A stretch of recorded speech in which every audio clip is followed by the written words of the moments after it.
आपको स्पेसिफिकेशन देना है कि भोपाल के अंदर की कोई सिटी, तो एग्जाम्पल ऐसा होगा और सेंटेंस ध्यान से सुनिएगा। Hello friends, I Raksha, I welcome you in my YouTube channel that is Raksha's English club. तो जैसे कि आपको डेमो वीडियोस बहुत पसंद आ रहे हैं, एक मेरे पास क्वेरी आई थी कि मैम अगर हमें फैमिली को इंट्रोड्यूस करना है तो क्या सेंटेंसेस होने चाहिए और हमें कैसे इंट्रोड्यूस करना है, व्हाट आर इम्पॉर्टेंट सेंटेंसेस जितना हमें इंटरव्यू में बोलना चाहिए। और यकीन मानिए कि 70% लोगों से ये क्वेश्चन पूछा जा सकता है और ये सिर्फ इसलिए है, वो आपका स्पोकन टेस्ट करेंगे, वो आपका ग्रामर चेक करेंगे, आप कितना एक्यूरेट बोल पा रहे हैं। तो चलिए जल्दी से देख लेते हैं कि क्या है ये सेंटेंसेस और हमें इन्हें कैसे बोलना है। सो फर्स्ट सेंटेंस जो आपको बोलना है वो है आई एम सिंगल। अगर आपकी शादी नहीं हुई है तो आपका फर्स्ट सेंटेंस होगा आई एम सिंगल, या आपकी शादी हुई है तो I am married. Second question, अगर आप सिंगल हैं तो आप बोलेंगे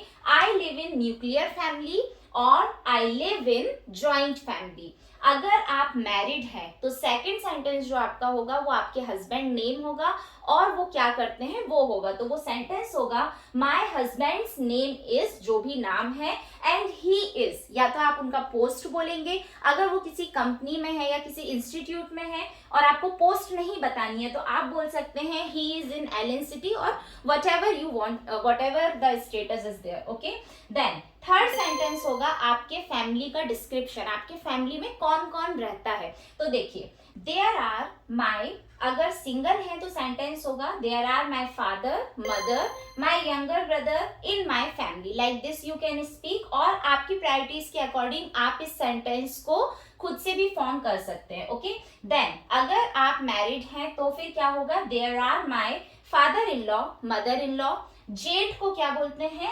Elder brother in law. Okay, so elder brother in law and his wife with their kids, अगर बच्चे भी हैं तो, और देवर को क्या कहते हैं, देवर को कहते हैं younger brother in law in my family. तो अकॉर्डिंग टू योर प्रायोरिटीज आप लिख सकते हैं और फिर उसको प्रैक्टिस कर सकते हैं। नेक्स्ट होगा आई हैव वन किड, अगर आपका एक बेबी है तो आई हैव वन किड, अगर आपके दो बच्चे हैं तो आई हैव टू किड्स, और उनका भी डिस्क्रिप्शन आपको देना पड़ेगा। ठीक है, तो if suppose in my case मैं एक एग्जांपल ले लेती हूँ, I have two kids, elder daughter she is 14 years old and younger son he is 10। Okay, तो आपने नोटिस किया जब हम फर्स्ट बच्चे की एज बता रहे हैं तो हम ईयर्स ओल्ड बोल रहे हैं और सेकंड बच्चे की जब हम एज बता रहे हैं तो हम ईयर्स ओल्ड नहीं कह रहे हैं। तो ये आपको ध्यान रखना है, it is very important. Next है हमारा कि कौन कौन वर्किंग है। अगर सभी वर्किंग है तो we all are working.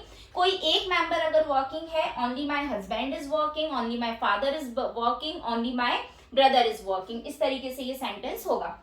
Last sentence आपको बताना है कि आप कहाँ पर रहते हैं। तो सपोज मैंने एग्जांपल यहाँ भोपाल का लिया है और चूंकि आप दूसरे स्टेट में फॉर श्योर इंटरव्यू देने जाने वाले हैं तो आपको स्टेट भी वहां पर मेंशन करना होगा। तो सेंटेंस होगा we live in Bhopal MP. इसमें भी अगर आपको स्पेसिफिकेशन देना है कि भोपाल के अंदर की कोई सिटी, तो एग्जाम्पल ऐसा होगा और सेंटेंस ध्यान से सुनिएगा, we live in Hoshangabad near Bhopal in MP. Okay, यहाँ पर हम नियर ऐड करेंगे, यहाँ पर हम इन एमपी यूज करेंगे। Okay, so these are the sentences जो आपको प्रैक्टिस करना है। If you want you can take the screenshot, मैं साइड हो जाती हूँ, प्लीज टेक द स्क्रीनशॉट और इसको लिखकर आप बोल बोलकर प्रैक्टिस करिए। जब तक आप बोलकर प्रैक्टिस नहीं करेंगे तब तक आपकी फ्लुएंसी क्रिएट नहीं होगी। And this is the best way to practise. आप भले ही प्रैक्टिकल करके देखिए, डेफिनेटली आपको रिजल्ट्स अच्छे ही मिलेंगे। तो ये हमारा एक क्वेश्चन था जो मैंने इंटरव्यू का वीडियो बनाया था कि इंटरव्यू में कौन कौन से क्वेश्चंस पूछे जाते हैं।